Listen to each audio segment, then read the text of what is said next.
You're listening to The Metal Lens. Life, the universe, and everything from a metal point of view.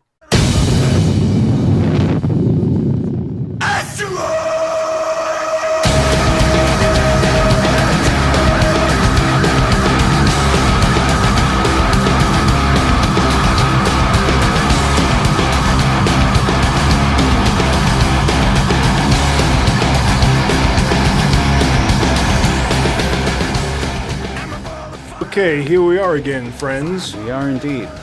I am Troy, and this is Ramon. Hello.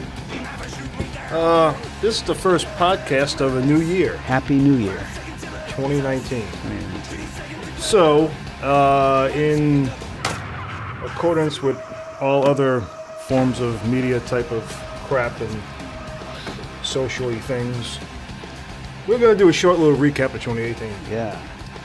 A review of 2018 as it was. Oh, through the metal lens. Yes, through the metal lens. For you metal people.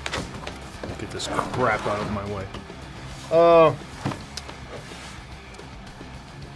Obvious crap you already know. Vinnie Paul died. He is a dead man. That sucks. John Schnepp. That's the director guy for Metalocalypse. Metalocalypse, which I never bothered watching. Really? Never looked at it, yeah. It was good. I just never I mean, saw I wasn't like a huge fan, but it was like for metal cartoon, it was the best. I mean, it was the only one. That was on Cartoon Network? I think so, yeah. Okay. Yeah. And it's like Corpse Grinder is the singer. Well, it's patterned after him. Yeah, right? right. And then like, okay, that's the same one. But like there was actually, there's the dude, I don't know his name, but they wrote the music for it. Yeah. And it was good. It was really good. Brandon something? Or Yeah, it was like one guy did everything, I think. Yeah. Yeah. Yeah. Well, the director is dead. He dead too. Yeah. He died. Mm-hmm. Kind of on the top of my list, Obituary is planning a new album in 2019. Yeah. I love that. I'm kind of happy about that. I love that band. Dude, Yeah, I've been a fan of them since And the everybody, early 90s. When and they first everybody started, knows the really. Obituary guy, right? The one guy that goes to all the metal shows with the Slowly We Rot shirt. So Just like the shirt, dude. It's slowly yeah, rotting. and I don't know what the lineup is going to be. Well, it's been the Tardy brothers Yeah. through the from the beginning. So John Tardy, the singer, the screamer or whatever, and then Donald Tardy on drums, and then what's his name on guitar, the rhythm guitarist. That's what I'm trying to think of. What's his name? Oh, I just had it. Where the hell is my Yeah. phone? I know, huh? Where's our internets? But yeah, so I'm sure the Obituary guy is very happy. Their bass player Frank Watkins passed away in the early mid 2000s, I believe. Oh. Yeah, so they're gonna have a new drum. And who knows who their lead guitarist is? I think they just kind of use session guys and just kind of roll through different people. The closest thing they had to a permanent, well, I guess, Alan West played lead for a 3 albums or so, and then James Murphy, who's a really good guitarist, played for, I think he was in Slowly We Rot, 1 or 2 albums. It's a great album. Yeah. So cool. That'd be interesting to. Yeah, I'm somehow really excited about that. I want to hear it. I mean, those guys sound great.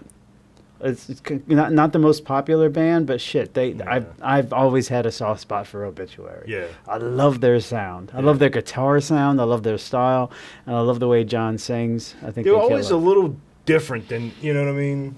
He's had this Right. more of a raw sound. Mm-hmm. So I love that tone. Obituary. Obituary. Mm-hmm.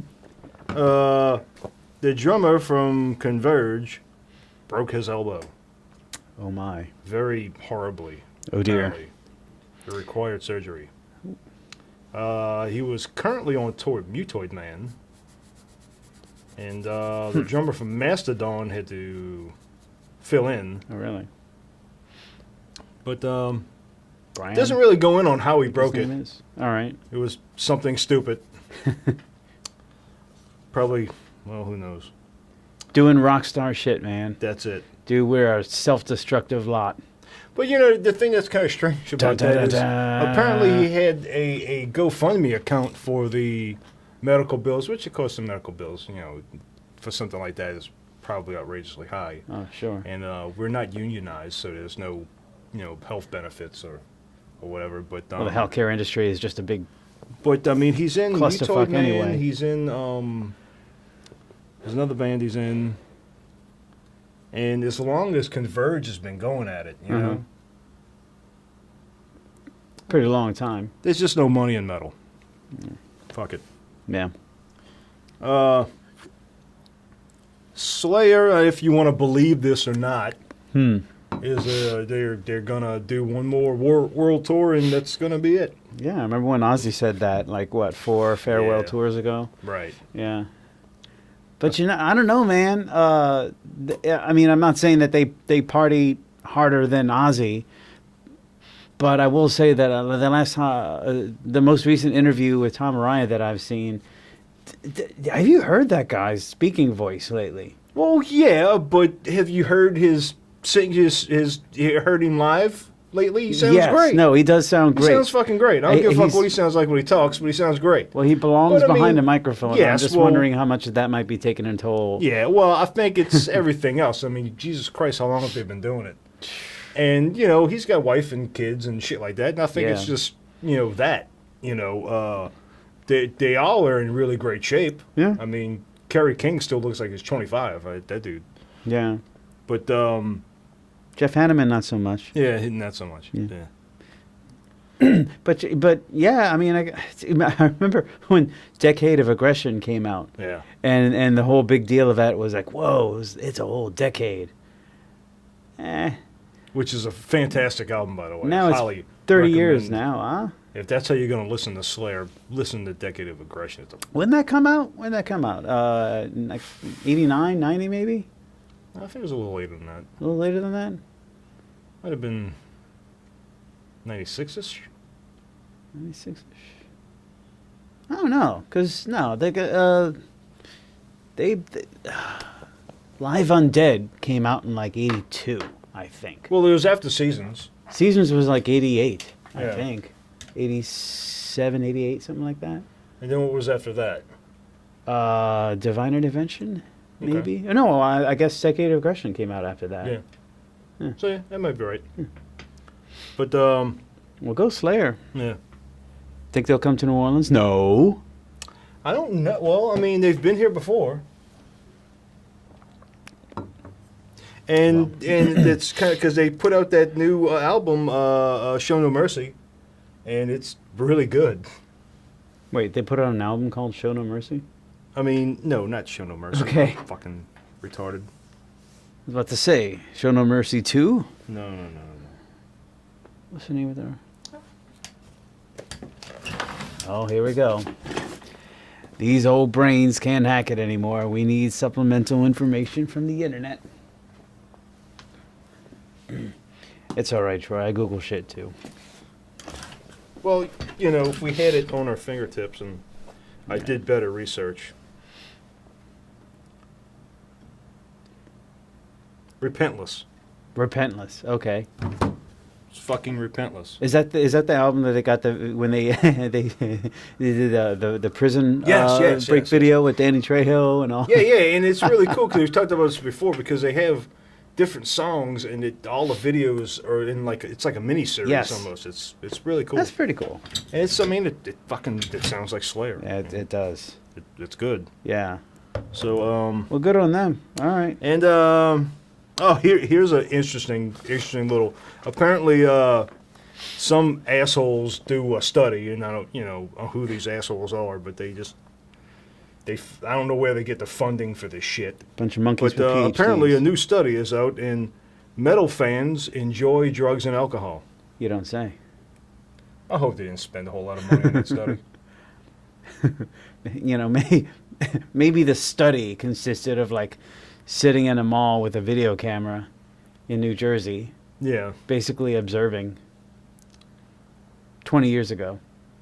I don't even know what to say to that. It's So metal ridiculous. people into metal music are into drugs and alcohol. Yes. Just like people who are into rock and roll were really into drugs and alcohol. Yeah. It's groundbreaking research, man. I'm glad to know that People who taxpayer are money is into going hip into hop that. are into drugs and alcohol. Yeah. You know, I'm not a scientist per se. I'm not really into research. You know, I don't have my PhD, but Almost. there's a good chance that people in general tend to like drugs and alcohol. You would think they could maybe break it down to like demographics or age or Yeah. something. Or something that's at Maybe- least kind of interesting and maybe thought-provoking. Maybe kids between 18 and 35 are into drugs and alcohol. I'd be curious to see if there's any changes, man. You know, I mean, like, you know, we're in our 40s ish, whatever, and well, you know, I'm into the booze. Not really drugs, I guess, but I mean, Well, if you it know, wasn't like for the this- old job, I'd be into drugs. But fair enough. But you know, I'm wondering like how much of that like changes. Like, you know, I can't imagine it being that different from people who typically just kind of, you know, outgrow. You know, because I mean, you know, you can go through like high school and college, and you can Right. smoke pot pretty regularly and experiment Well, with different shit. But that's you know, what once you got jobs and families, I and think it's stuff more like of an that. age demographic than, I mean, I don't know. Yeah. Not a whole lot of old-fashioned conservative grandpas also listen to heavy metal. And they're also not into drugs and alcohol. Maybe we have a connection here. Yeah. Yeah. Black Sabbath Oh, Sabbath. will be receiving the Lifetime Achievement Awards at the Grammys. Excellent. About time, I guess. Well, some recognition, right? Because all of this would probably not exist if it weren't for Black Sabbath. Yeah.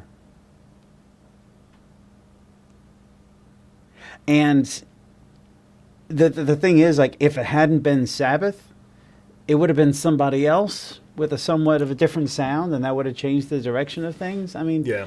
damn it, dude. I mean, I've listened to bands like you and Jason have like exposed me to bands, and I mean, you know, we've all listened to bands that have been influenced by Sabbath and have, you know, kind of taken their cue from what Sabbath did, and then and there are these bands that have come out in the past 5 years who sound like Sabbath, Yeah. it's Orchid. It's, Orchid, Orchid. okay. And they don't hide the fact. No, that's what I'm saying. They're They- not being subtle What at do all. you do? We do Black Sabbath shit. and honestly, Orchid is what if Black Sabbath would have just never quit and kept going, that's probably what they would be doing. Really? 'Cause they would be doing Orchid. Hey, it's a good sound. It's a great sound. And I love Orchid. So there you go. All right. Way to go, Sabbath, for a lifetime of achievement. So there's your half-ass bullshit, Current events, news. hastily put together recap of 2018. Yeah, yeah. So now on to 2019. 2019. What does the future hold? Drugs and alcohol. Apparently, according to research. According to research, the new study says this is what I have to be doing. Wow, yeah, yeah. In another news, the sun came up this morning. Yeah. Yeah. What a strange thing to actually try to publish. I'm not saying it's a waste of taxpayers' money because I have no idea if it was taxpayer As I money. said, but I don't mean, know where the funding come from for this shit or what. I don't know. Yeah, now I'm going to look up the details. Yeah, and see if and I can find out what the hell is you know, if I actually had going more on. time, maybe I would have done that. Yeah. But I saw it on the internet, so it must be true. Everything on the internet is true. Bonjour. Yep. So yeah, I don't know what's well, I mean the obituary thing is coming up Yeah. this year, Um, right? I got Santa Claus brought me a new bass. Oh yes. I have the Ibanez, whatever the fuck it is. It's a sound gear. Yeah, 5-string. Yeah. It's nice. Yeah. I like it. Mm-hmm. Sounds great. Which is, I didn't really get it for this reason, but it really helps out. Phones. Okay. A friend of ours band, local band here. I am pretty much the new bass player, Okay. so I'm in. We got a show in Baton Rouge on January 26th. Something else in in February. We're gonna try and line up something and go to do South by Southwest, Oh, really? which I'm excited about that. Oh, shit. Get the fuck out of here and go play a show. Yeah. Yeah. That's good. Where are y'all practicing at? Oh God, Fontainebleau. You don't know what Fontainebleau. this is, but Yeah. it's a horrible, horrible, horrible place. I guess it was a hotel at one point, Mm-hmm. and now it's for years and years now. It's been a practice room. There's hip hop bands. There's all kinds of local bands, metal bands. That Mm-hmm. it's like 8 stories or 7 stories of Mm-hmm. storage and bands. And Yep. I used to have a room there years ago. Mm-hmm. Before I built this wonderful place, Yes. and it's fucking poorly maintained. You just piss in a bottle because you don't want to go in the bathroom. No, it's a dump. It's a fucking it's a worse than a genuine dump. dump. It looks like somebody fucking cut there's shit and blood everywhere in the bathrooms and puke. And one of the first time I went back, it was 2 weeks ago. I went up there with Jason, and as soon as you get into the elevator, your throat closes up from the mold. God It's damn. it's a horrible place. That's terrible. And so, hold on. I can't waste this. Yes, this podcast is brought to you by beer. Yes, beer. You know what? I really need to stop doing that because it causes spikes in the audio, and any attempt to normalize the track just gets completely fucked by that. But whatever, it's fun. That's not too bad. Eh, They're gonna find it. Ooh. look for the spike. Look for the spike. But yeah, so I'm doing that now. There it is. Oh, there it is. Yep, there it is. That's good. It's a nice sharp one. Little limiter will take care of that. Yeah. But so yeah, I'm doing that. So you're having to go out there to jam, to practice? Well, yeah, it's kind of for them more than it is for me. Okay. I guess to make them feel better. I'm probably not going back. Okay. I mean, I know the set, and I just run over it here. Oh, all I'm right. good to go. Okay. I know all the parts. It's Okay. So,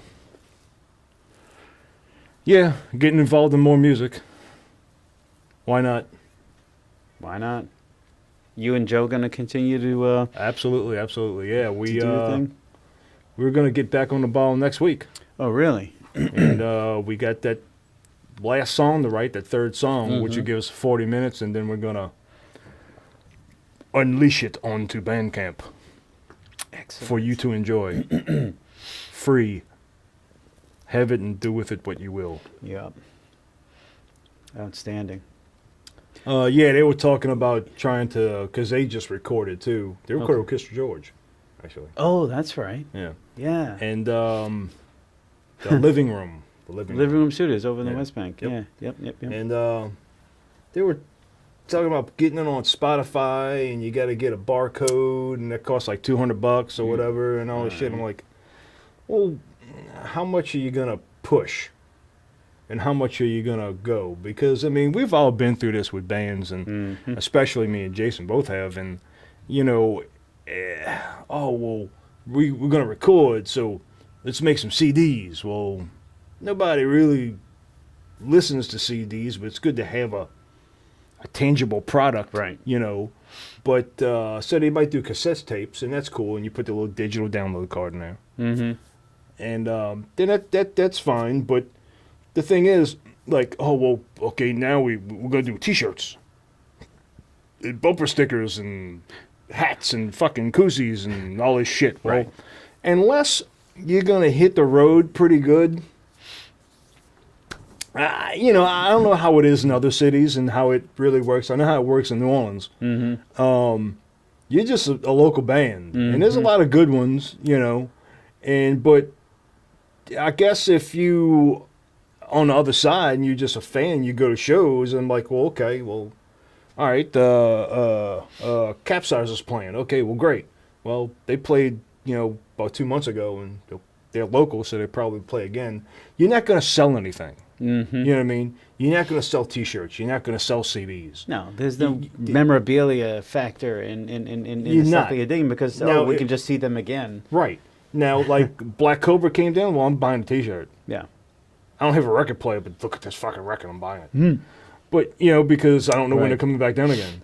Right. They're not a local band here. So, unless you're going to go out there and tour and do the road work and all that shit, just put your shit on Bandcamp. You're gonna wind up with a fucking collection of shit. You're going to man. wind up with a box full of fucking 30 T-shirts. There you go. Anybody want a Capsize a T-shirt? I'll send you one. I was thinking about sending it to, what was that last fucking thing in Haiti or something? Or whatever. Or North Carolina. I was going to send it to North Carolina. Have a bunch of kids running around with Capsizer shirts on. Oh, what? Hell of a way to take advantage of a marketing opportunity, man. Just what the fuck am I going to do with them? I got 30 fucking Capsizer shirts on. Oh well, plenty of opportunities. Send them down to New Guinea.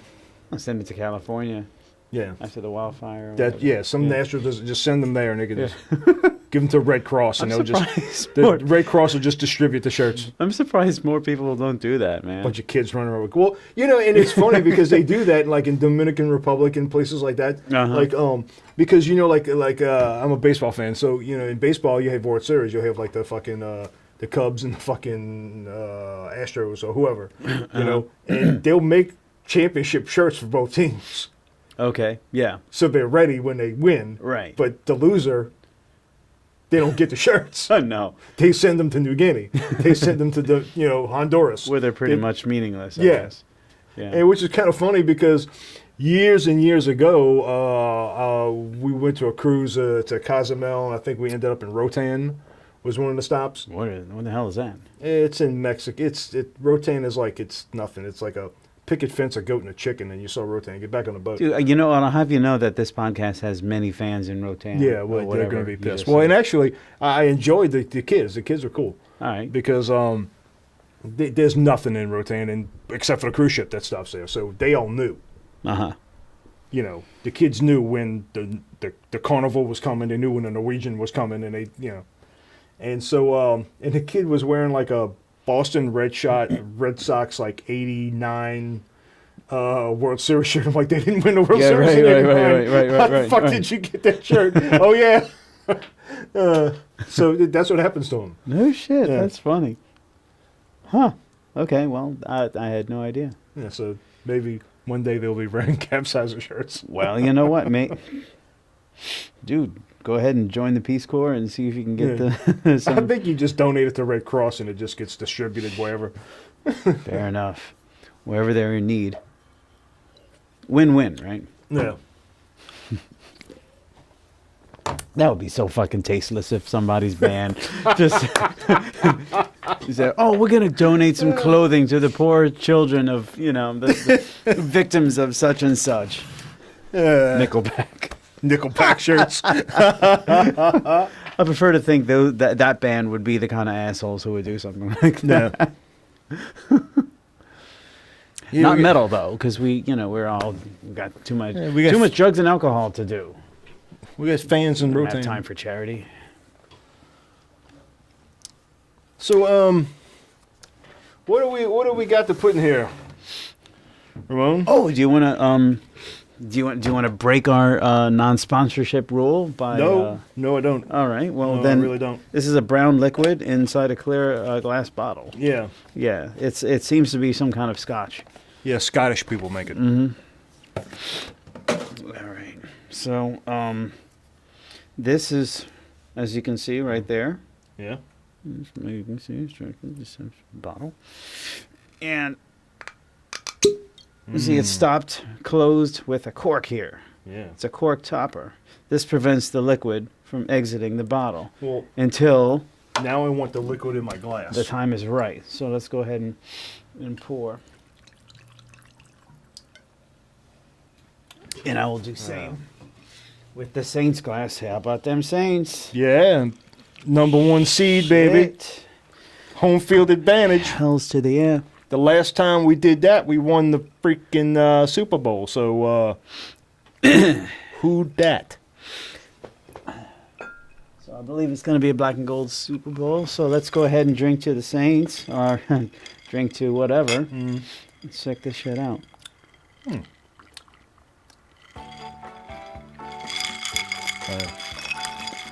Lovely. I thought you said this wasn't that interesting. It's pretty good. Yeah. It was okay. Yeah. Is how I put it. You know, it wasn't superb. Certainly not disappointing. But it's okay. But you know what? It's good. I didn't put it on ice. I just had it just completely neat. No water or anything. I think I only had like maybe a shot or two's worth. You know, but the addition of ice, you know, and just a little bit of water that's melted certainly brings out, you know. Well, yeah, some finer properties it works well when a Scotch has some oils. It's kind of has some depending on how they make it. It'll disperse the oils in it and kind of bring out the flavor a little bit. Yeah, well, it does that. No. Oh, well, you're not supposed to put that. Well, that's how I like to drink it. So fuck off. Fuck it, man. That's how a lot of people like to drink it. And there is scientific evidence. I can't cite the specifics, but there is scientific evidence that that explains why Yeah. and how that actually works. Yeah, it has something to do with the oils in it. That could have. I don't remember when I read about that. Because I'm into metal, That's right, not oils. not oils. I'm into the alcohol, but I'm not necessarily into science. Seriously, that's the dumbest thing that I've heard in a long time. What? People who are into metal are into or enjoy drugs or alcohol. Yeah. I just can't get over that. I wonder how hard they went about that study. God, how do we figure this shit out? Ask them. Observe them in their natural habitat. Yeah, let's go to metal shows and see what they do. Let's go to Fat City. So this comes up every so often, but just the on the topic of metal or just local bands. Yeah. I gotta say, I remain out of the loop. Yeah. And I'm kind of getting back into the loop That is interesting. because, you know, for the most part, we just kind of, real life and all that stuff. But there's still,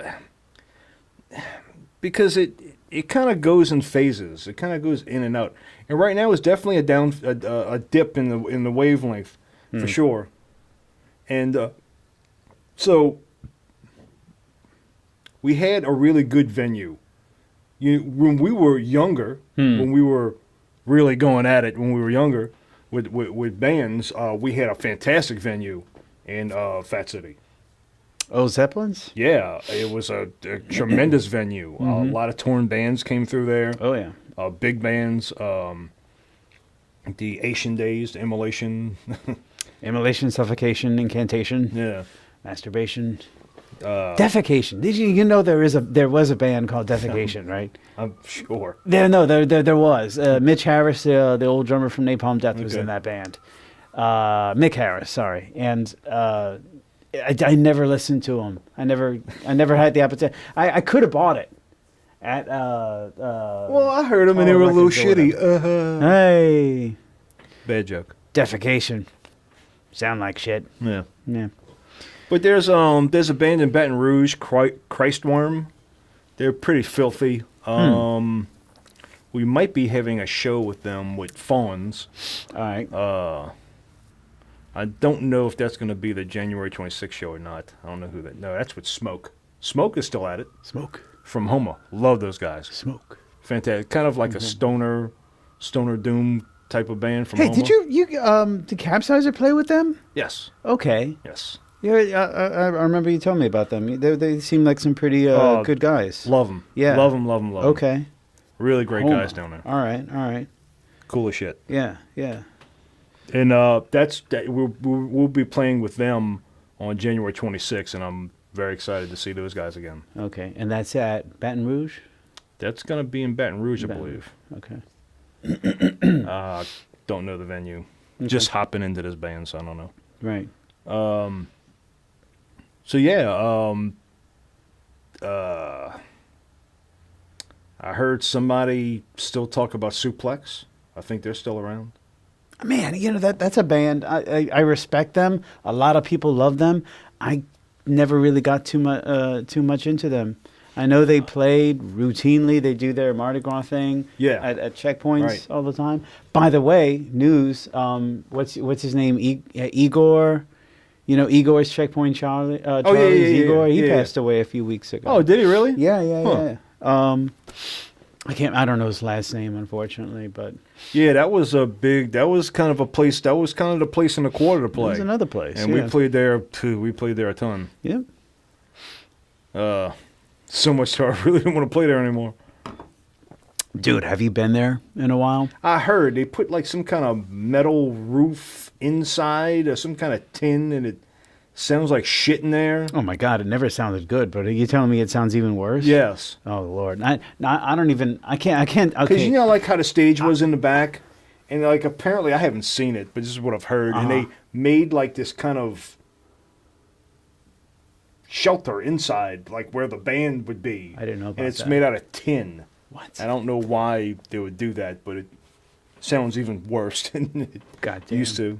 Could you make a less soundproof substance? I'm trying to think of what would even be. I don't know. I don't know what the reason was behind that, but I haven't seen it. That's just what I heard. All right, I don't know. I do. I mean, the last time I actually stepped foot in there was probably like a Mardi Gras or two ago. Oh, that's way sooner than I've been there. It's been years since I've been there. I might have stepped in there to catch a little bit of Suplex. Yeah, probably. during their shows, and this is probably like at least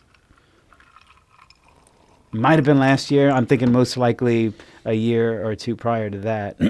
But I'm talking about the exterior of the place, Oh yeah. just outside, man. They just gutter punks just camping out on the neutral ground. It's a shit show, man. gotta It love really the is a quarters, mess. darling. On the quarters. But my point is, you know, it goes up and down. Back then it was Zeppelins. That was, Right. you know, the metal scene was really good, and then it kind of went down again, and then they had some other places, and then Siberia emerged, Right. in New Orleans, and that got really big. You know, Black Cobra came through there, Monolord came through there. Dude, you know, Napalm Death played at fucking Siberia. Yeah. So One of you the know, biggest bands in one of the tiniest places. Right. And it was fantastic. But it was unbelievable. and I don't really understand it. I mean, I don't own the place, but they decided not to do shows anymore. Now it's the And- Siberia Lounge. Yeah, it's a Siberia Lounge with a bunch of fucking hipsters and shit, fucking Dude, those smoking hipsters, pipes and fucking playing trivia and shit. I don't they've know. taken over that corridor, man. Yeah. Saturn Bar. So, yeah. Saturn Saturn Bar's another one. Siberia, and what's the one I'm not... Right there Oh, on Hi-Ho. St. Claude, Hi-Ho. Yeah. It's all just it's a whole And bunch that was of a really great mustaches and- venue, and it was really, and that's when Capsize was kind of going at it, and we were That's kind of tapping on the door to be the local Doom representative Oh, I for saw any y'all- Doom bands coming in, and we were we weren't setting up shows anymore. Several good and shows and that's out- always the good thing, Yeah. you know, when you're pounding the local scene, and you don't have to grind to set up shows. People call you. Yep. And Matt was calling us all the time from Siberia, say, "Hey, Yep. we got this band coming in. What y'all play? What y'all play?" Right. And we would like turn some shit down, and that's Right. when you're doing good, you know. Right. And we were right there. And then they stopped playing shows, and then it kind of Santos Santos opened up, and it's on Decatur. and we know this place. It's an old place. It used to be the Well, it was the Whirling Dervish. Whirling Dervish, before and Katrina. it was like a kind of a gothic kind of dance thing or whatever, but it's just horribly set up. The parking sucks. You got to fucking lug your shit in from it's long. It's not very wide. It's real Right. long. Well, it's a and French then, Quarter like, building. The bar kind of like bottlenecks in, and then it opens up way in the back, and that's where the band is. So, and even if, because I remember from being there when it was the Dervish, if you're sitting at the bar, you wouldn't be able to see the band in the back. It's just a shitty venue. What was that place? You know? Was it called Lounge Lizards? Yeah. Do you remember that? You know what I'm talking about? I remember that name. We played a show there once. Where Rat in is a Bucket. I want to say it was on Decatur, really close to Canal. Yeah. Think that's where it was, but it kind of had a similar thing, dude. It was just like a long, Yeah. you know, as it's, a typical kind of like boutique shop or bookstore or whatever. Fine, but for like a bar venue, it's terrible. Yeah. But it was just this narrow thing. The stage though was in front of the bar. So the problem wasn't that you didn't have access to the stage. The problem was you got in front of if you were ordering a drink. Oh yeah, okay. One person could fit behind you, and then there's a stage. Well, that's was a pain in the that's ass. the exact same situation at Babylon, in Metairie, in Fat City, and it's a small place. Okay. And literally, if you were the drums here and you're up here, you could behind you and you're playing here, you could literally go and grab a drink off of the bar and walk back and continue playing. It's nice and convenient for the people in the band, but for everybody else, it kind of sucks. but I've played there a few times and I love that place. It's tiny. Babylon. It's. I brought the Base of Doom set up with the dual 15 towers and like I destroyed that place. Been there a couple times, man. And, Babylon it's a cool place. That's the only place in Metairie I don't mind playing. I like that place. Okay.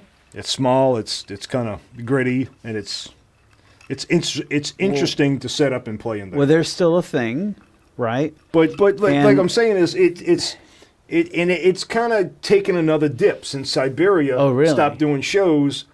There's not really good venues to play, so Twist the Lime, I guess. No, they don't even do anything. Well, no, they do, but okay. Nobody metal wants to fucking play there. Yeah. It's just not. Yeah. It never works out there. Fuck that place. Okay. But it's just and I think it's I guess with the venues is not any, so everybody's kind of sitting back a little bit. And there's not a whole lot of, I mean, I know Six Pack is still around. They've been playing shows here and there, but that's the only band that I remember from like, a year or two ago that is still, but there's just, the scene just kind of took a lull. And it does that. It goes up and down. Yeah, I guess so. And we're in another lull right now. So, there's not a whole lot of shit happening. I mean, we went to Gaza Gaza is still doing good stuff, and Gaza Gaza is really a good venue, and probably is the best venue right now because it sounds really great in there. Yeah, it does. It sounds really good. We just saw Windhand there, and they were Okay. fantastic. It sounds good in there. And you can pack a good amount of people in there. Yeah, you can. I remember when you guys played there. Yeah. Capsizer. Yeah, I like that place, but other than that, I mean, any kind of bigger band, that's probably what they're going to play right now. They're going to play Gaza Gaza. Really? Yeah. Maybe Southport Hall. Some bands have been playing there. Yeah, I haven't really heard too much out of them, though. That Crowbar played there not too long ago. Yeah. Shit, who else? Oh, I want to say,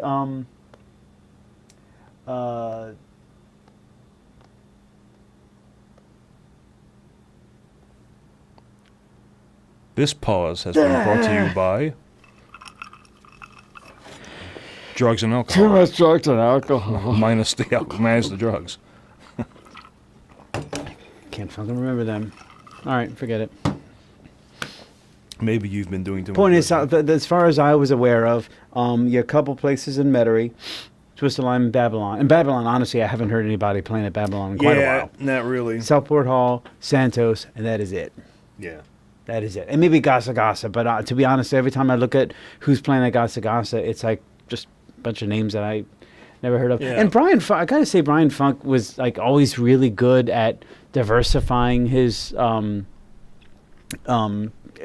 he promoted and who he set up shows for, but that also kind of Well, yeah. that left me kind of out of the loop because I didn't know, and I wasn't really too much into Yeah, a lot of these you other know, bands. well, here's the thing about really that too, indie and stuff. he does do a great job about it. Yeah. He's good at what he does, and you had a few of them that were, you had a lot of them that weren't, Yeah. but you don't want to go see a show with 3 grindcore bands. It's Okay. it's just a shitty show. Yeah. Okay, now a grindcore band, more traditional death metal band, and like a high energy punk band. Okay, No, that. that sounds would- interesting to me, and I want yeah. to go see that. I would see that, but I'm talking about You like know? like when you put on like some indie band and like some Fugazi sounding shit. You know what I Yeah. mean? Like like this stuff that it's like. I mean, you can't really classify it as metal. Right. That's what I'm saying. And you know, when I see these names, I'll be honest, man. I don't even know who they are. You know, Well, yeah, and I and I can't mean- distinguish them from like you know. Well, You know what? I know it sounded like a joke, but like if you name your band Suffocation, you kind of know what you're getting into. Yeah. But nowadays, it seems like the Yeah, it names is. are just a It little is. too, you know, like if you see a band, you know, you see a bill, all right, and it says like, you know, Spooky is playing. Yeah, right. Like, well, that's kind of scary, but it's also. I would not assume really. So it they could- didn't have the letters D and J to go in front of that. Spooky. DJ Spooky. Oh, DJ. That's what it sounded like to me. I think he went to AJ. DJ Spooky.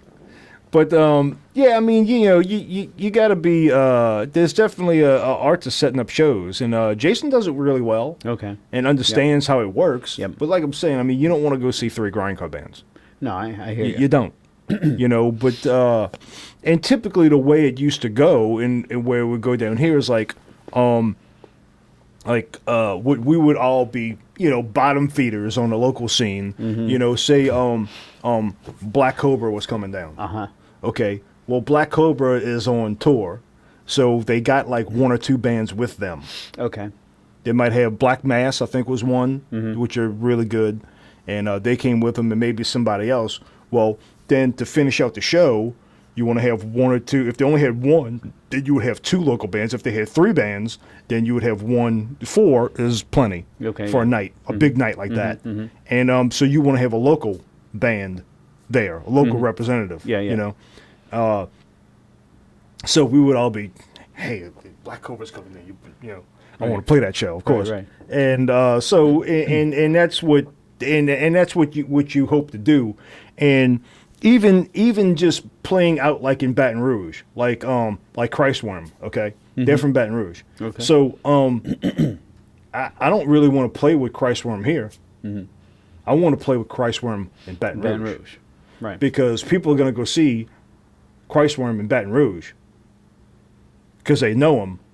And then we play with them, and they go to the show. I'm like, oh, well, you know that band that played from New Orleans, you know, because I went to the Christworm show, and I saw Right. this band from New Orleans, and they, you know, I liked them, and they were pretty good. So you kind of, you know, you kind of piggyback onto, you know, good bands that you like, Yeah. you know. But you know, what we were trying to do was kind of what Rat in a Bucket did at Dixie Tavern, but that got a little ridiculous for us because anybody that came down, we were like the house band at fucking Dixie Tavern. We played there like twice a month. I know. It was fucking stupid, idiotic. Normally, for a local, it's like for locally, it's like I want to play a local show like once every 2 months or 3 months. You know, I don't want to be playing every fucking month locally. Yeah. It's just dumb. I mean, if you have a good time doing it, fine, but it doesn't, you know what I mean? Well, I mean, we played to cricket so many times. in Well, those right, and days, man. that's what's going to And it happen was at if you the play Dixie twice a Tavern, fucking so- month right, at the right, same right, place. right. So, you know, but we were working our way, and we were doing really well, and to where, you know, hey, if like the next time Monolord came down, I knew we would have gotten that show. We would have been the local show to play with Monolord, All right. which would have been fucking great for us, you know. Right. And things like that. And that's what you try and do if you're just going to stay locally. Right. But I mean, like I said, if you're gonna buy fucking T-shirts and CDs and stickers and patches and all this shit, you gotta Buttons. go. You gotta go out. You gotta go out because we were even talking to that. What the fuck's his name? I forget. But and that's interesting that I gotta make this point because I with my kids with coaching sports and stuff like that, and parents will come up and tell me their name, and Yeah. my brain has this really interesting thing that it does. It's horribly inconvenient, but it's stupid that way. And what it does is, as soon as I meet someone and they tell me their name, my brain immediately says, "You'll never use that information ever again," and it just kicks it right the Kick fuck it out of there. All right. So it's like, "Oh, hey, I'm Mike. Oh, how you doing? I'm Troy. All right, good. All right. See you later, Troy. All right, later, guy." Guy. Yep. It just kicks it right the fuck out. I don't know why it does that, but anyway, Yeah. this guy, he's like, "Man, I can do records. I can do vinyl for y'all." I'm like, "Really? What the fuck, dude? I would love that." And that was just me wanting to have a fucking something I was a part of and recorded on a fucking vinyl. You Well, know? like you said, yeah, to have a That product would be fucking in great. hand and but, and shit. But yeah. but to order to do a vinyl, you gotta sell it. And if you don't go out around the country, fucking hitting fucking dates, Gotcha. you're not gonna fucking sell it because Right. we see it all the time. We see it all the time when like Black Tusk and bands like that would come through. We would see them, and what do? They go in the van and they cut and open a box of fucking a brand new box, and they open it up fucking records. Mm-hmm. Because they might be on tour. Because we even did that with Rat in a Bucket. We knew where we were going to be on a certain date, and we had to order more CDs. And we had them there and picked them up there. And they'll do the same thing. Yeah. You know, and plus with the records, it's a lag time too. So you got to say, well, halfway through the tour, that's when they'll be ready. We're going to go with these many, and we should line up. You know, you got the logistics. You got to line that up because, you know, records take a long time to make. There's not. Well, the main thing is there's not that many records are getting popular again. Mm-hmm. So for a long time there wasn't nobody making records, and now everybody wants records. So now, you know, the demand is up, and so. You know, record companies are ramping back up to try and make vinyl again. Right. So when you put out an order for fucking 500 or 1,000 fucking records, you know, this shit, it backlogs. Yeah. And a lot of the cost is up front. Yes. For getting the whatever you call die. The initial press. Yes, Of, because or not, I don't know if press is the right word, but you got to make that is, the mold or whatever That's what it thing is. that It's a everything die. else is based on. it's a die. All right, the die. They press it. Okay. And so yeah, it's unless you're gonna go hit it, you know, hit that scene and go do South by Southwest, go hit fucking 3 things in Texas on your way up to fucking Colorado and cross over to fucking Right. you know, hit and come back down the East Coast and fucking hit Florida and fucking back home and shit. Unless you're gonna do that, you just put your shit on Bandcamp and have a happy day. Well, you know what, man? Yeah. When ambition supersedes reality. Yeah. You know, And you here's get something else. fucked. If I can get in, let me freshen this. Can I freshen that up a little How bit? about we take a little pause here? Yeah, let's freshen this up because there's something I want to bring up. And re-experience this lovely brown liquid. It's a little it's a little inspirational thing, and there's plenty of them. I mean, come on, we're in the age of YouTube, you know. And you got your guy, what's his name, Jordan Peterson. Jordan Peterson, Yeah, he's a good one. I haven't listened to too much of his stuff, but psychologist. yeah, but just recently, and we've brought up, I think I've brought up Arnold Schwarzenegger before, and I'm going to bring him up again, because a lot of people give that dude shit, but let me tell you something. That dude's a pretty incredible person, okay? So, and y'all might have seen it, look it up, it's inspirational talk by Arnold Schwarzenegger, and basically his thing was, to sum it up, there was no plan B. There was never a plan B. And having a plan B, you know, when we were kids, it's, oh, well, you got to have a backup plan. If this doesn't work, you got to have a backup plan. Well, he didn't go that way. So, I mean, look at it. The dude's from fucking Austria, can't speak a lick of fucking English. Yep. He lifts weights. I lift weights and nobody gives a shit. You know what I mean? He lifts weights, But he failed a lot. And nobody knows that. He failed. He lost a lot of fucking bodybuilding competitions at first. All right. And then he's like, well, I want to go into acting. Can't even, nobody can understand what the fuck you say. And you're going to go, and then he's going to fucking, oh, okay, well, I did that. Now I'm fucking action movie star. Right. Well, now I'm going to marry fucking American royalty. I'm going to marry a fucking Kennedy. What? You're going to marry a fucking Kennedy? And he did. And then he's like, I'm going to become a governor of a fucking state I can't even fucking pronounce. California. And he fucking did it. So, and his whole point was, you do not have a plan B. Uh-huh. Because if you have a plan B, you're going to fail on your way. Mm-hmm. And, you know, that old cliche, well, you know, doesn't matter how many times you fail, just how many times you get back up. Well, okay, you do that. But at some point, if you have a plan B, you're going to start looking at plan B.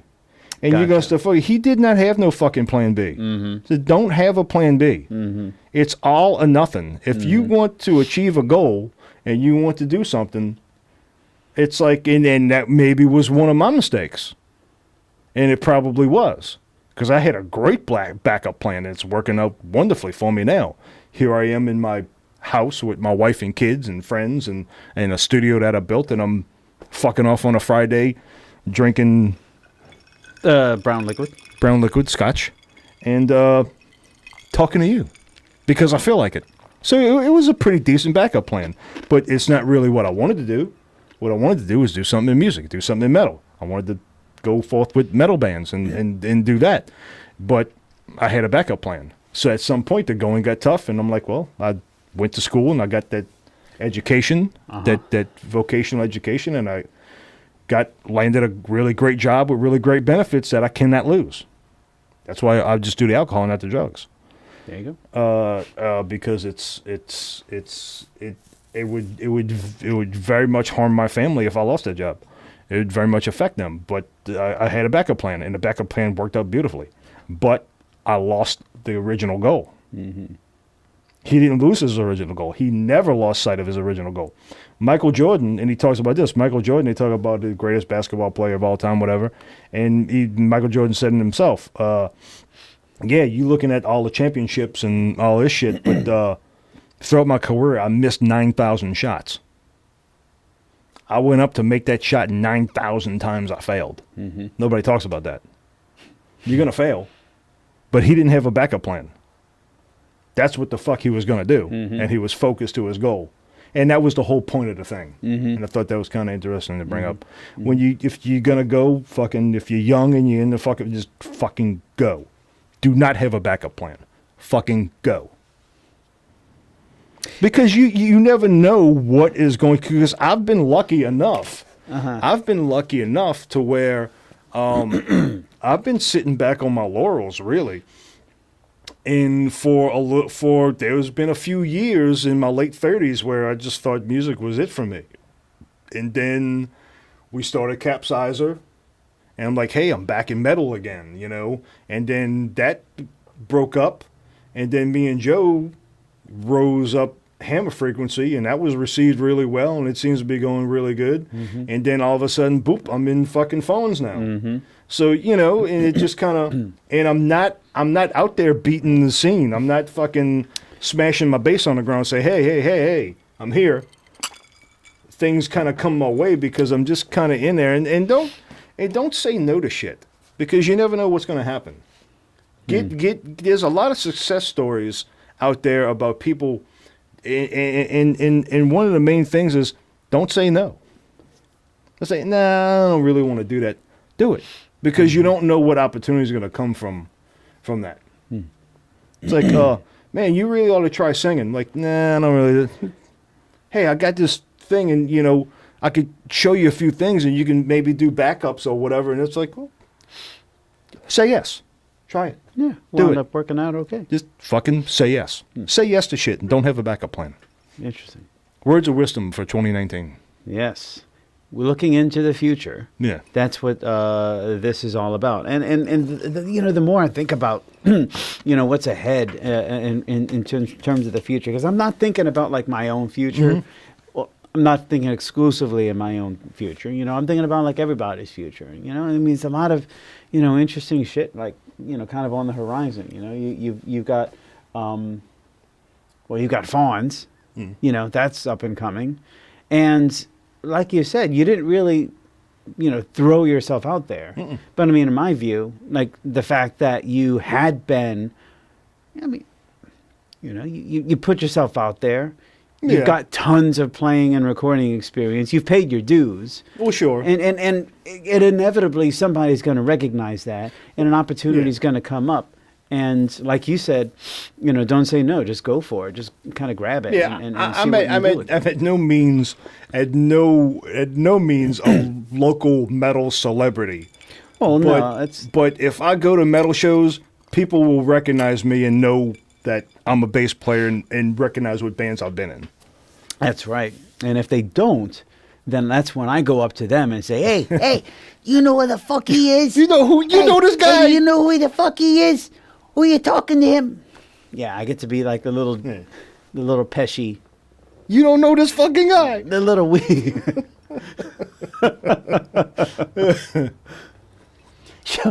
show some respect.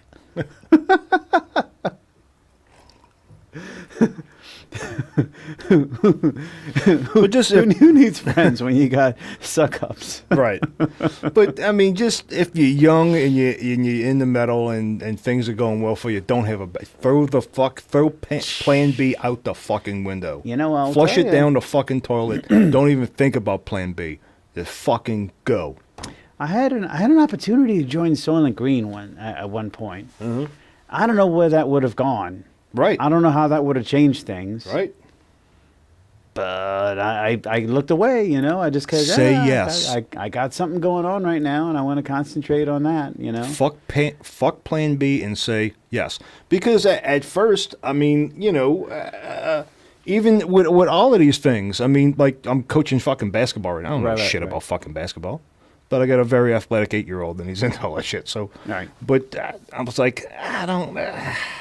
All right, I'll coach basketball. And you know what? It's been really cool. I've been having a great fucking time with it. The kids are winning. We're fucking 3-1. We're probably going to be in the fucking playoffs. And the kids are having a great time, and so am I. The same thing happened with soccer. I'm like, I don't want to fucking play soccer. I love soccer now because I started coaching it. Yep. Just say yes. Say yes to shit. Say yes to more shit. You don't know what the fuck's going to happen and where it's going to lead. Well, you know what? That is a very good mantra for 2019. Just say yes. You know, opportunities come up. Say yes. Even if you think it might be lame and it might be not really your bag or what you want to do, just say yes. It might be a complete violation of your personal space or your sexuality. Just say yes. You never know. It might feel good and you might enjoy it. Or a violation of your personal sexual place. You know what? Maybe these aren't really private places. Maybe this isn't the private a bunch part. of guys going, Maybe this is public. Baby, just say yes. You're supposed to just say yes. And then the lawsuits started filing in, one after another. No, you got to be known for something. To notoriety, despite the cost. Yeah. Yeah, this is pretty good. I really like this. No, I think I might have underrated it. Yeah, that's good. This undisclosed scotch, as it were. It's kind of, we shall not name unless we are paid. No. We're still waiting for those paychecks. Yes. Anheuser-Busch or whoever. No free endorsements here. Not at all. Although, you know, we've been fucking naming bands left and right. Yeah, well, but that's kind of the point. Right. So I did listen to, you had recommended the newest, you were talking about the newest Conan. Yes. Album. Yes. What is it called? Existential Void Existential Guardian. Void Guardian. Yes. Fucking dude, are they they got to be tuned to like Q, huh? It's and that's with Conan. Everything like the guitars they use, what they're tuned to, the strings they use, the cabinets, the heads, everything is getting the lowest, deepest sound they could possibly Dude, get. I could try to say like, dude, I have to hire James Earl Jones to like sing just Right. in order to describe this band. And the thing that I They're so really, fucking tuned really, down. really love about the two things I really love about the album, it seems like the songwriting got a little more mature, and a little more intelligent, I guess. Yeah. And not that it was horrible to begin with, but you know, when you have bands like that, it's, and I know this from a recording aspect, it's really hard to translate that onto an album, and I really think they did a really fucking great job. Mm-hmm. Because there was a band we saw at, I want to say it was Babylon. Maybe not, though. Beast in the Field. Beast in the Field. All right. I think they're from Hattiesburg, maybe? Bay Okay. St. Louis, All right. Mrs. Hip. Mississippi. Yep. Oh, maybe not. Maybe someone in maybe fucking Michigan. I don't know, but I think they're closer than that. But anyway, it's just a two-piece: a guitar player and a drummer, All right. and no vocals, just instrumental. And this guitar player is fucking crazy. He brought in these homemade cabinets, 6 of them. They were fucking like 4 foot by 4 foot, huge, and he had these heads that he like made. He's like some kind of, you know, electronics tech or whatever, and they look like Russian fucking nuclear launch fucking systems is I what like they look that. like with All the right. orange fucking meters on them and the glow. It was incredible, and it was so fucking loud. Oh my God. Your internal organs would vibrate. Did they hit the brown note? Well, close to it. I mean, you felt it all in your guts. It's 4x4 cabinets, dude. What were they housing? I have Four no fucking idea. 15s? I have no fucking idea. 415 cabinet. Imagine that shit. I have no idea. That's crazy. And he had 6 of them. 6 cabinets. Yes. And it was incredible, and they had All you know, and they were on tour, and they had their T-shirts and their records and CDs and shit, you know. And I'm looking at them, and the artwork was really good, and the drummer actually did all the artwork. Oh, cool. And that was kind of my question. I'm like, you know, man, how do you really translate what y'all do live to a recording? And the drummer kind of gave me this look. It's like, well, you know, it is rough. We do the best we can with it. And I'm like, I get that, you know. Mm-hmm. But I really think, because, I mean, if you listen to a lot of the Conan albums, like Horseback Battlehammer, one of my favorite names, too. But Horseback Battlehammer sounds like fucking shit. It just sounds crappy.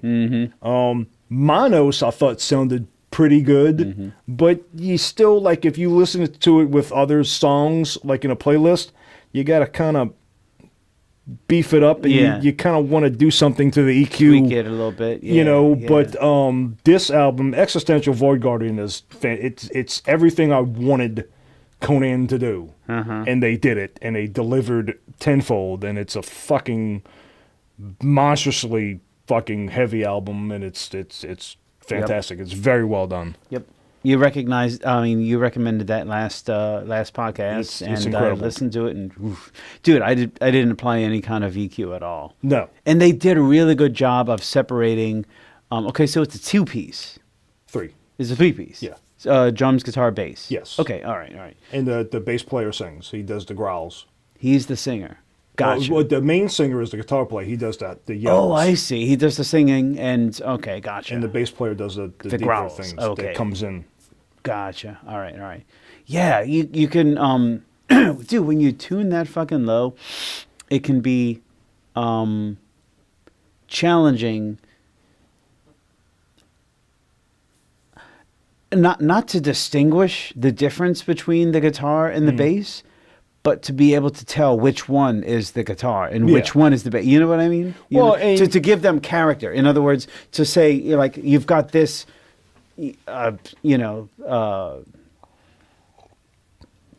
second F below middle C, being played by a bass, and then you've got this second F below middle C being played by a guitar. All right, same note, Yeah. right? But two tonal characteristics, two tonal flavors altogether, you know, and it came across like really well on that album. Yeah, Like, you can tell when the bass was going and it's very difficult to do. Being a bass player, I can tell you, it's very difficult to do because, you know, and that's always been the problem for bass players. And we've talked about this before about EQ carving EQ holes, which you want to do recording, and that's one thing, guys. Look, that's one thing I've learned a lot from recording, and I still. Even like with Jason, you know, I'll drop his name, fuck him. I still can, it's hard to beat it through these guys' heads. I don't give a fuck what you do live. What you do live is what you do live. Right. When you come into a studio, you got to do whatever you got to do to make the best possible recording. If that means using a different fucking guitar or a different fucking head or EQing a totally different sound to make it come across. And because you always got these hard-headed fucking musicians, and a lot of them are guitar players, fuck y'all. And drummers too, is, well, you know, we don't do this little, you want to do like this fade in, like you have this quiet part, and you want to do this shh, and you want to do like the reverse cymbal trick to shh, and then go into the part. Well, we don't do that live, so it would be misleading. Oh, I know that sounds trivial, but I'm telling you, I get it. I get that all the time. I get that all the time. It's like, well, what the fuck is wrong with you? Like, there's going to be somebody going, you didn't do that. Oh, no. It's fucking weird. So do what you got to do when you're recording. And because it's a different fucking media than when you're listening to it with your ears through fucking speakers. And now you're listening through a digital recording through different type of speakers, not the speakers, you know, the rigs. So when you're trying to carve an EQ hole, bass has to sit. It's going to sit around 80 to 150 to 150, all right. You know, and the bass and the bassiness of a guitar is supposed to come in around 2 to 250. The body in the fullness of the guitar. But when that gets lower and starts getting down into 100s, the bass doesn't have anywhere to go. So, especially when you got 4x4 cabinets. And well, like, yeah, yeah, right. And so when we're going into recording, and I've proved this to people, and they still don't fucking get it. It's like, okay, I got my bass track here, and I got my guitar track here. Now, what I'm gonna do, you can't hear the bass at all, can you? Barely. Okay, I'm not gonna touch the volume on the bass, and I'm gonna take the EQ on the guitar. And everything under 200, I'm going to drop it off. I'm going to kill it.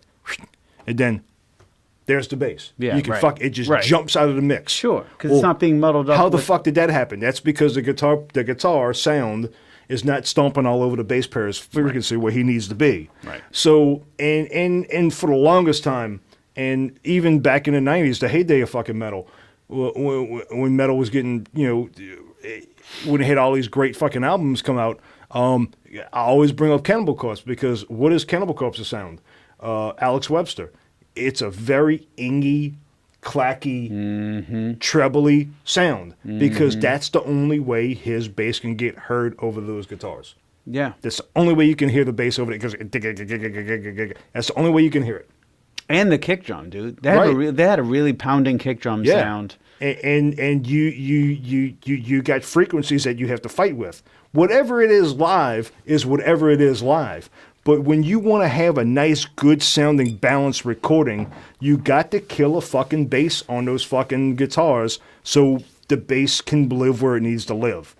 And you just got to do what you got to do when you go into the recording. And, you know, a lot of things, like, and I bring up Danzig to these people all the time too, because you notice on a lot of Danzig recordings, he would use pianos and like, it would just have like, down, down, down. Right. And he would hit just a chord on a piano, a fucking dong, and it would just go. Well, if that it sounded great. It sounded good, and it mixed in well with the song for the recording. They don't do it live. They don't have a piano player going.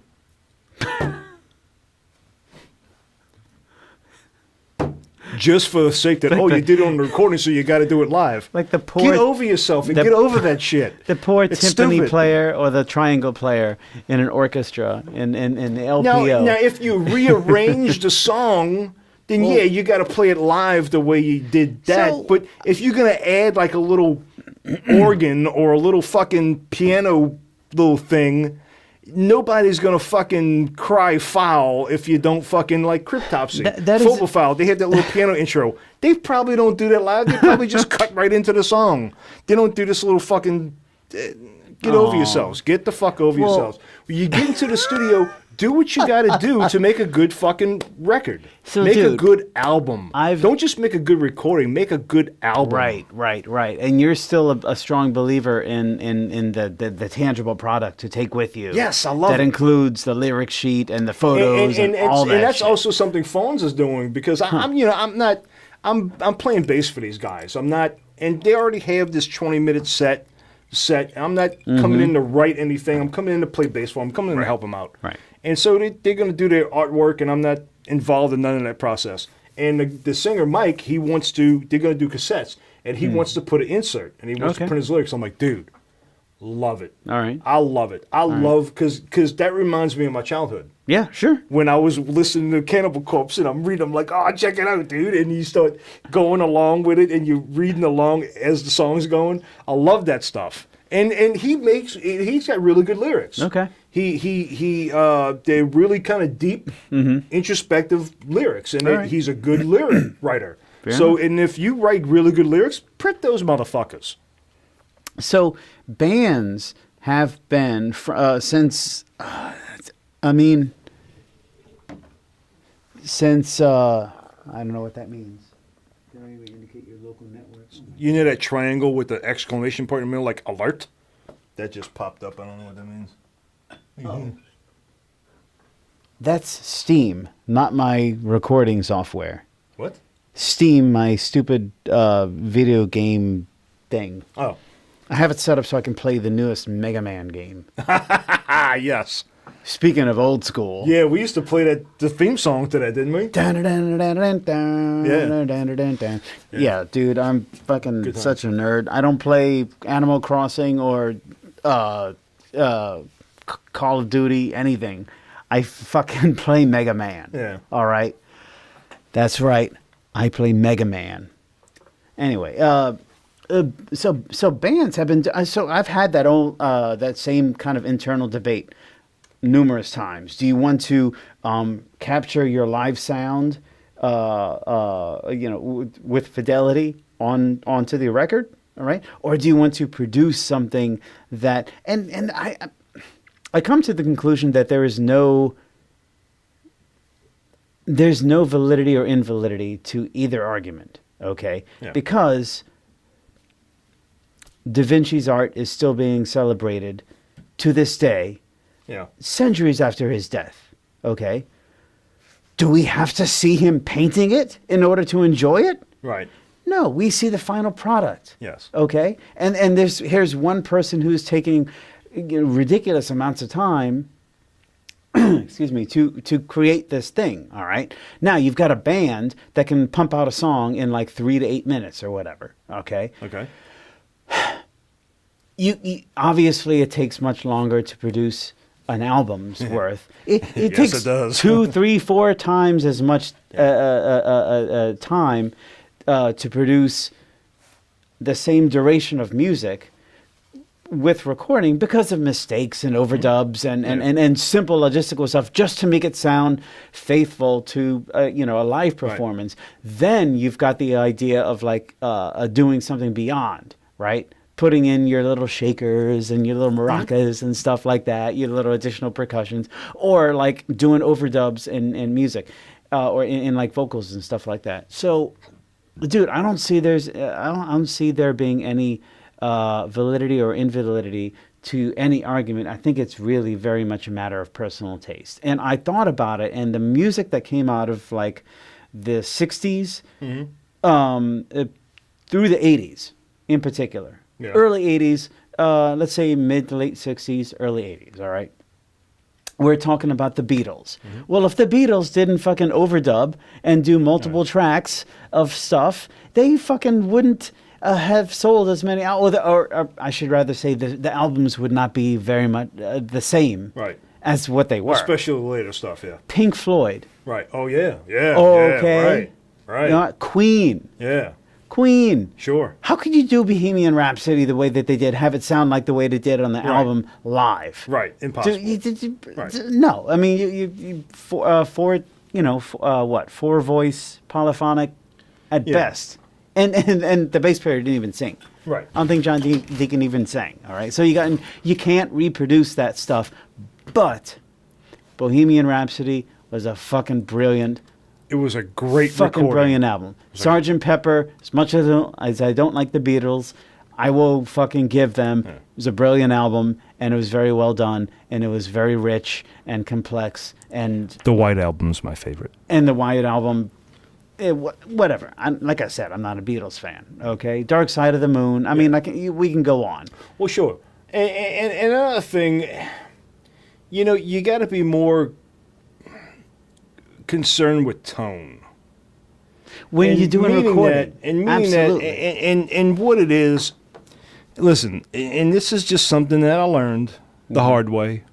I failed many times, but make your sound when you record. Roll your shelving off. Roll your bass off. Just the shelving off. Get a higher sounding. You can always add bass in the recording. Yes. When it's there, it's hard to take away. Yeah. If it's too fucking bassy, and believe me, it's impossible, but yes, it is.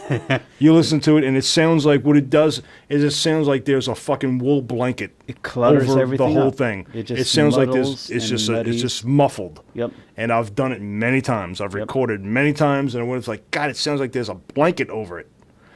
And that's the thing. Get you a nice, high, clean sound. That's your sound. But just roll your bass off. You can always add it in if you need more, but it's hard to take away. Dude, I was just... hard to take away. Coincidentally, I was looking at free VST plugins earlier today, and the number of absolutely cost-free bass synthesizer plugins that you can get, I mean, if you had to do a little supplemental bass frequency, oomph to whatever you're producing, just fucking do it, dude. For the purposes of creating an album, all right? Because good album. The kind of shit that these people are doing live, okay, are next to impossible to really recreate with fidelity in the studio. So you have to fuck around with it, dude. If you try to get that band, well, I can't even remember who they're calling it. I mean, 6 fucking 4x4 cabinets with a guitarist. Okay, imagine if they had a bass player. Right. Imagine if that bass player had 8 of these things. Right. Of these Ampeg 410s or 8x10s. Right. Imagine if them cramming that shit into a fucking basement venue or even a decent medium club venue. So if you're a producer or a recording engineer and these guys roll up, it's like, okay, this is what we normally do, and we want to translate this to a recording. The engineer's going to go, oh, fuck. How the fuck do you accomplish that? Because, and that's the whole thing. And like Windhand, okay? You listen to Windhand, and they got a really heavy sound, but when I saw them live, you could feel it. Yeah. Well, because like, they got that slow, and you could feel that shit pulse through you live. It's like, oh, fucking right. But that doesn't get captured by the microphone. It does not translate on a recording. Dude, you know what? The more I'm thinking about it, the more I'd be into just fucking reamping shit, dude. Mm-hmm. Reamp it. Been there, done that. Reamped a lot of things. Run it through some plugins. You know, synthesize that shit because. And drums. Because we're not talking about fucking Bob Dylan with an acoustic guitar and a harmonica anymore. We're talking about like ridiculous sound volumes, ridiculous frequencies. Here's another thing too. I mean, another big point too that guitar players will not understand. When it comes to bass and drums, because for some reason, not for some reason, for a specific reason, it's the frequency that guitars normally lie in. That it's not that majorly affected by the room that it's in. Bass and drums are immensely affected by the room that it's in. That's why if you look at that bass amp and you look at that bass amp and you look at any other bass amp, there's shelving. So, see, I have a paragraphic EQ there. Yep. And it goes all the way down to 60, all the way up to probably 1K or 2K. But on the left and the right, there's bass. And on the right, there's treble. Yep. Those are shelving. Yep. And that's an overall bass and an overall, it's a cut and a boost. Cut and a boost, yep. And the reason that is on every bass amp you will ever fucking buy is because that is for adjusting to the room that you are in. You have your tone that you set up. You leave them flat. And you have the tone that you set up, and you go to a different venue, you change rooms, you go to a different show. You're like, that's right. God damn, this thing is honking the fuck out of me. Dude. Roll your shelving of your bass off, and you'll get your tone back. That's what it's for. Because bass and acoustic drums are immensely affected by the room that it is in. It's crazy. Snare drums sound like shit in this fucking room. Kick drums sound fantastic. Snare drums do not sound good in here. I already know that. Yeah. That's handy information to have when you want to record drums in this room. I already know right off the top the snare drum is going to sound like fucking ass fuck. So start triggering. Because that's what this room does. Now, I could try and figure out how to recondition the room for that, or I could use a fucking plug-in and get a fucking good sounding snare drum. Right. Which is what I do. Yeah. Okay? Yeah. I don't give a fuck what your snare... It would be good for you to come in and say, hey, this is what I like. This is what my snare drum sounds. This is what I would like my sound drum to snare. Okay. Right. We're going to figure out how to do that. Yeah. And we're going to do what we need, whatever we need to do in this room that might be taking your fucking snare drum and throwing it outside and using this snare drum in this room. Yeah. If that's what it takes to get your good snare sound for your recording in this room, that's what we're going to do. Because we're going to make a good recording. The right amount of snap, I don't care what you do live. Snare, I don't care what you do in your practice room in your grandma's shed and what it sounds like in your grandma's garage when you practice. But when you come in this room and you want to make a fucking recording, and this is what you have an idea what you want it to sound like, this is what we're going to do to get it. And you have to accept that and do what you need to do to get it done. And I can't say I blame a person too hard or too bad for, like, you know, having that, because they get well, sure, they develop a degree of pride for having produced a certain sound. And that's what it is. And, you know, tweaking it, but also it's going to take, like you're saying, a degree of acceptance to say, like, okay, it's not going to work in this. Dude, you go to a venue, all right? And you wonder why most recording engineers are assholes. Or bald because they rip their fucking hair out every time. Because a bass player comes into here and they haven't changed their strings in 6 fucking months. Or fucking 2 years. Or 5 fucking years. All you have to do is boil them. Or guitar player. I've had a guitar player come in here. Well, I changed my strings about 2 weeks ago. Fuck you! What are you coming in to record? A drummer comes, oh, it's been a year since I changed my drum heads. Get your drum set out of here. I don't even want to fucking mic it. If you start with shit, you're going to end up with shit. Okay,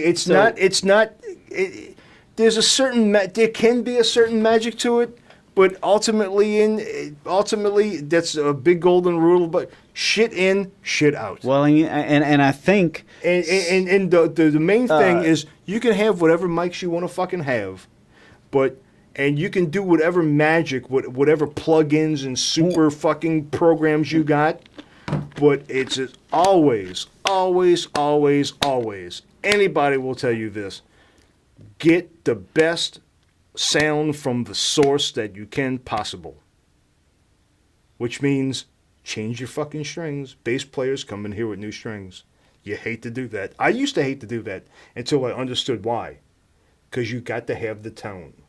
If you got 8 or 2-year-old strings, you're going to have dead spots in your tone. You may not realize it, but the microphone is going to find it. And when you hit that B, and you go to that A, and that A is going to sound like a fucking fart, it's because the strings are 3 fucking years old. And it's way easier to cut a frequency than to just produce it out of thin air. Well, right. And I mean, or fake it, really. And so we go, and give me a bright tone out of your bass. I can do something with that. You can tone that down if you have to. You give me a flat, low, muddy tone. You can't add anything to it. You're not giving me much to work with. There's nothing. You can't manipulate it. You can't play with it. It's hard to take it away. If you want it to sound thunderous and fucking low in it, I can add that. But if it's flat and shitty, there's not much I can do with it. No. There's nothing I learned along with tuning your fucking drums. Dave would come in here with his fucking resonant head on his floor tom, way out of fucking whack with his fucking top head. And he would hit it and the fuck would go, doom. Well, can you EQ that out? No. No, I can't. It's there. I can't EQ that out. Fuck me. So, the point is, and that's the golden thing. I mean, just, if you go to somebody like Chris George, in the living room, somebody respectable, listen to him.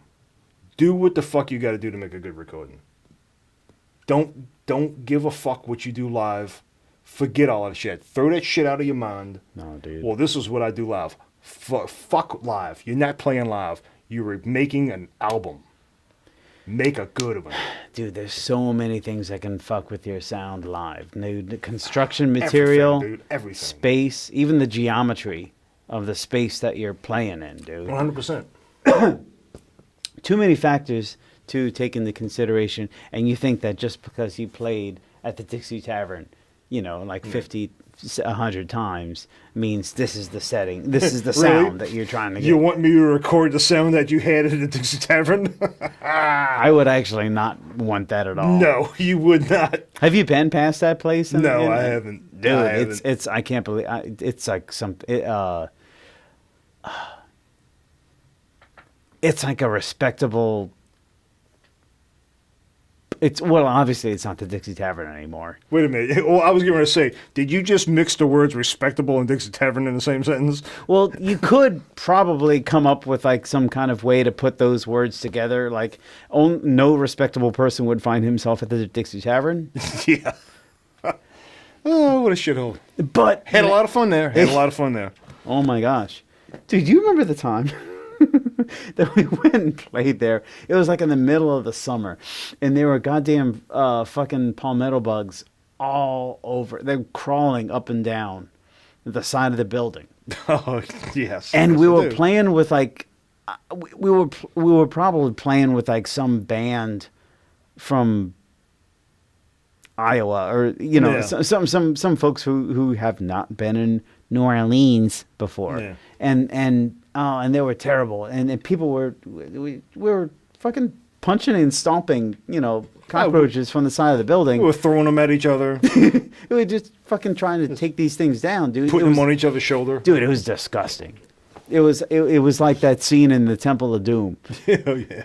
Dude, the place was crawling with fucking cockroaches, and I remember these like kind of teenage or college girls from out of town. They were like, "Oh, leave them alone, don't stop them, leave them." They were trying to look out for the welfare, and then they realized that they flew. Oh yes, and that changes everything. That changed everything. Oh my God! They fucking fly at you. Yes, they do. They were calling. They were calling for their heads. They were screaming. Don't worry about the cockroaches, begging baby. for murder. The meek shall inherit the earth, and I wrote a song about that. Yes, you did. As soon as they realized that those things actually had the ability to take flight, they were like, "Come back! Smash them, please!" They're flying at me now. They're they flying have to go. at me now. Exactly. They're not just like these little cute little cuddly No, creatures they crawling have up to the go wall. now. No, They're flying in my hair. They're flying and they're going for our beer and our food and our women. They're going for it. I do remember that. That shit was Good fun. times. Yeah. That and the time that we set that pig's head on fire in the neutral ground. Yes. But that's another story for Yeah. another time. Yeah. So yeah, I mean, there goes 2018. There it We're goes. looking into 2019. Mm-hmm. Don't have a plan B, guys. Don't do it. Just focus on the fucking goal and go. Hey, you know It's what? too late for us. We're too long in the tooth and we're too gray in the beard. You're like Darth Vader. It is too late for me, son. Let me look at you in my own eyes.